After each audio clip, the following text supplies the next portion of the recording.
আসুন বন্ধুরা, এবারে আমি চলে এসেছি পুরনো যুগের কয়েনগুলো দেখতে। এইসব হচ্ছে পুরনো যুগের পয়সা, 1 আনা 2 আনা। একটু এগিয়ে চলুন, ये भी पैसा এই ही है। দেখুন कितने এমন साल का ধরনের देखो। হতো আগের কয়েনগুলো। 2 আনা। আর একটু এগিয়ে চলুন, এই দেখুন আরও পুরনো যুগের কয়েন, 1 আনা 2 আনা। এইসব চলতো আগে, আমাদের যুগে এখন এইসব নেই। এই দেখুন জেলেতে এই ঠাকুর প্রতিমা মা দুর্গা দাঁড়িয়ে আছে এইখানে। এইসব ক্যাদিরা এইখানে রেখেছে ঠাকুর পুজো করার জন্য।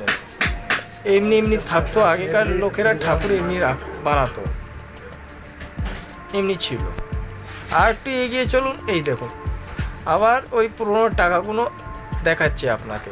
এইভাবে থাকে টাকা, আগেকার লোক এইভাবে ব্যবহার করতো এই টাকাগুলো।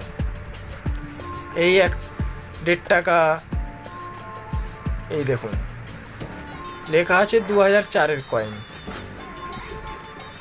এইটা হচ্ছে 1902 সালের পয়সা। এইটা হচ্ছে 5 টাকা। 5 रुपया। এমন ধরনের কয়েনগুলো 75 হতো। पैसे। এটা হচ্ছে 75 পয়সা। कौन बोलता है लेडीज कमजोर नहीं है देखिए এই बंदूक দেখুন लेके खड़ा है। এইসব মহিলাদের প্রতিমা।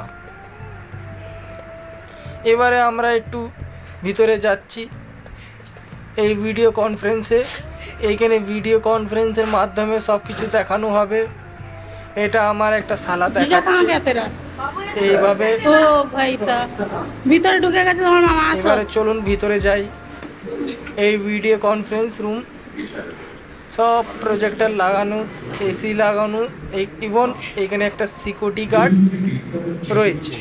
দেখুন আগে জেলেতে এইভাবে দেখাতো, এইভাবে ভিডিও কলে হতো, এইভাবে লোকেরা থাক। এখানে সব প্রজেক্টরের মাধ্যমে সব কিছু দেখানো হয়। আর এখানে পুরোনো মানুষদের সব বিভিন্ন রকমের ছবি আসে প্রজেক্টরে, কখন কীরকমভাবে সব থাকতো, পয়সা, তারপর বিভিন্ন রকমের সব জিনিসপত্র এখানে দেখানো হয়। এবার এইখানে এইটুখানি ব্লগটা, পরের ব্লগে তোমাদের সঙ্গে দেখা হবে।